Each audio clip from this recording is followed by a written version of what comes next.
Hello, watching VNA News Bulletin. I'm Mong from Hanoi and now the headlines. Politburo appoints Police Party Central Committee.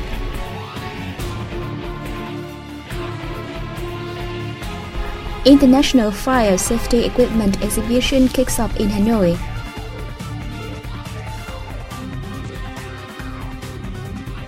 Startup trend thrives in Vietnam.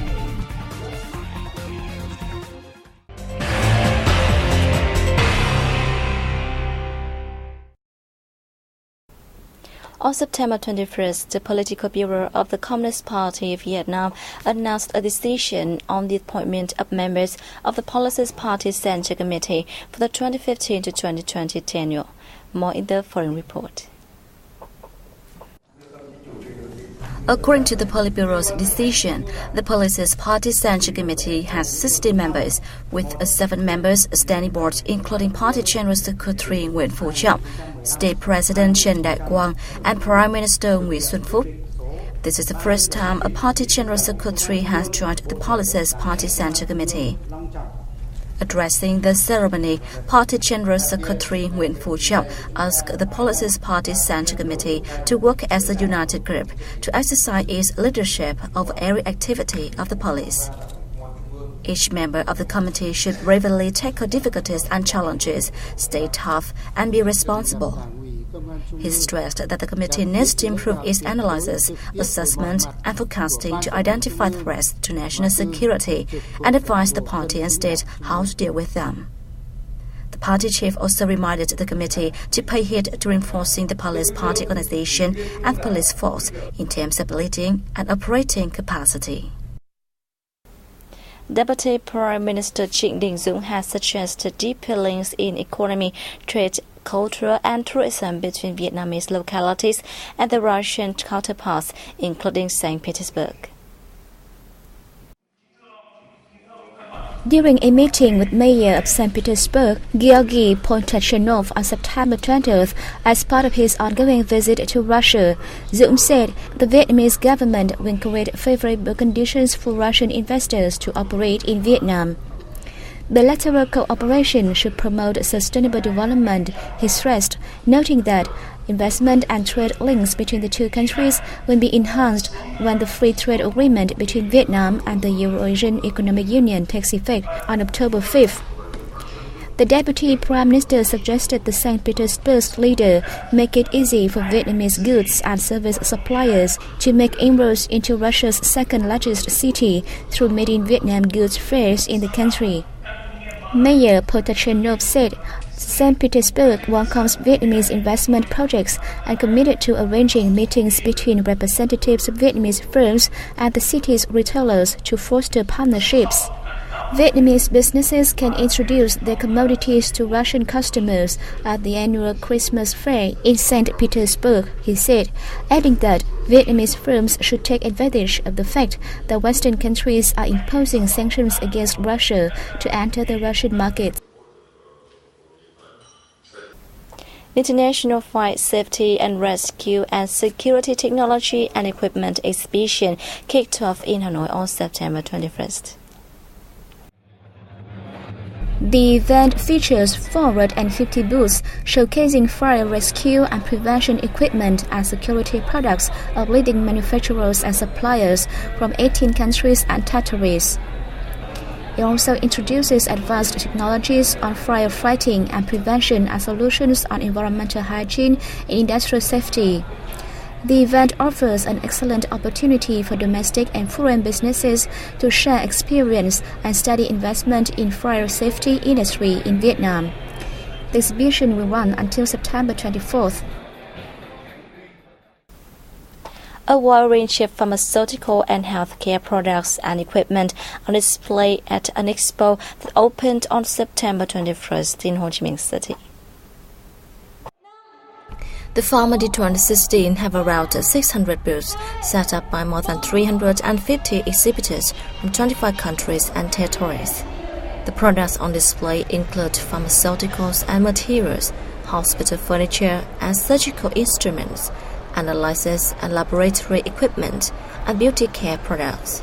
Several seminars presented by leading experts from the Ministry of Health, including on degree on medical equipment management and spinal surgery with minimal invasion, will be held as part of the event. Vietnam's biggest medical and healthcare expo will run to September 24th at the Saigon Exhibition and Convention Center in District 7.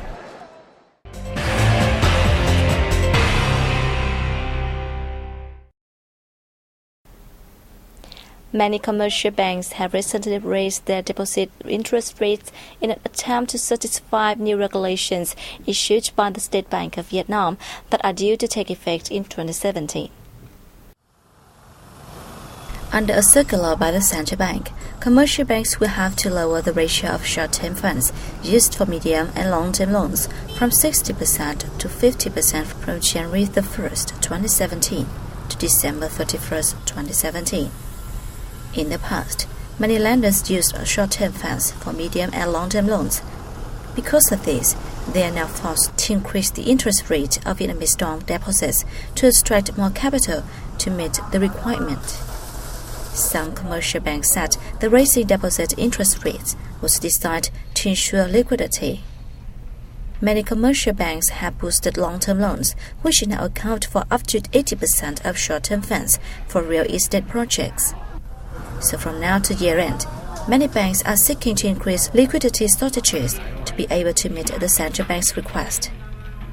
Meanwhile, the amount of money that the lenders borrow from other banks are not included in their capital sources. This has encouraged many commercial banks to adopt measures to actively seek capital, especially those with long terms, to provide against a possible breakdown of liquidity. Due to the deposit rate hikes, there is some concern that a lending interest rate hike is imminent. However, the central bank said in a report released recently that it could ask commercial banks to keep lending rates stable over the remaining months of the year. Vietnam has seen a boom in the number of technology-related startups in recent years, with the rate of successful appeals for investment growing 2.4 times last year. This could be groundwork for further achievements in the near future.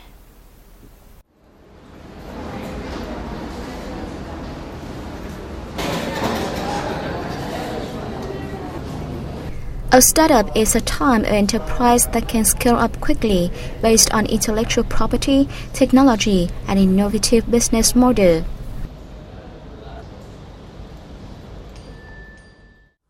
Lozy is a prime example.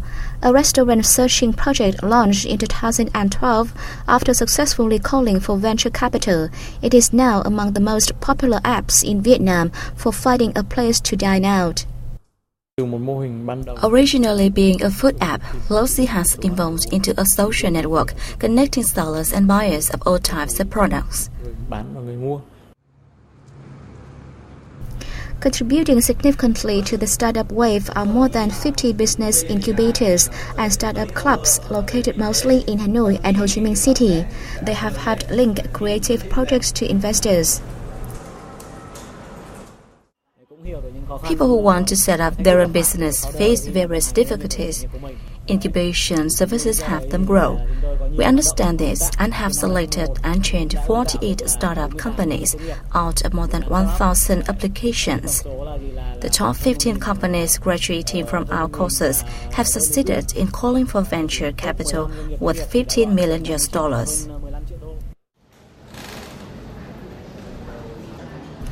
More than 60 Vietnamese startups received investment in 2015.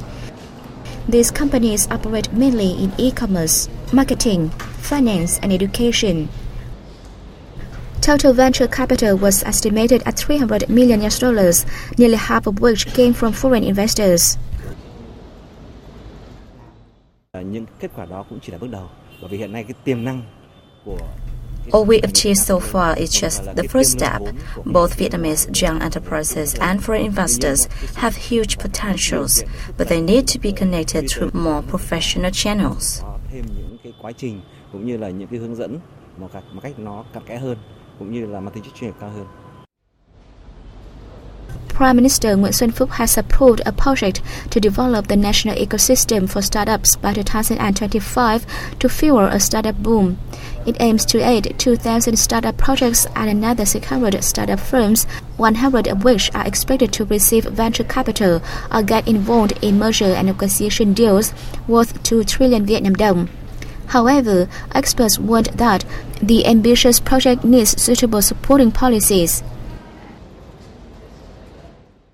Cụ thể của chính phủ trước hết về mặt tổ chức, như tôi nói rồi. The government should focus on coordination work, particularly in budgeting to enhance transparency and detail vested interests. Từ phía chính phủ cho chương trình.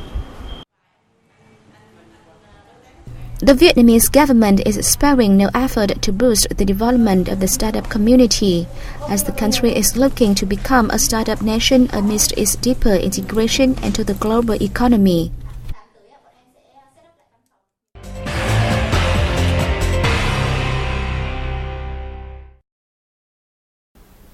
Progress has been made in the building of new-style rural areas in the Central Highlands. This information has been released by the Steering Committee for the Central Highlands region. The number of recognized new-style rural communes in the Central Highlands reached 95, equal to 15.83% of the total communes in the region. Since the beginning of this year, 34 communes in the 5 regional provinces, including Đắk Lắk, Lâm Đồng, Gia Lai, Kon Tum, and Đắk Nông, have met criteria of a new-style rural area. Lâm Đồng takes the lead in the movement, with 25 communes and 1 district getting the status. The Central Highlands has mobilized $4 billion for building new-style rural areas. Local business and people have voluntarily donated money, land, and working hours to upgrade rural roads, as well as build and repair many public works. The regional provinces have built thousands of intensive farming models and applied high technology in coffee, tea, and fruit production, contributing to raising the income of local ethnic residents. Despite possible achievements, the region still faces a lot of difficulties, as it has a large number of communes with high poverty rate and poor infrastructure.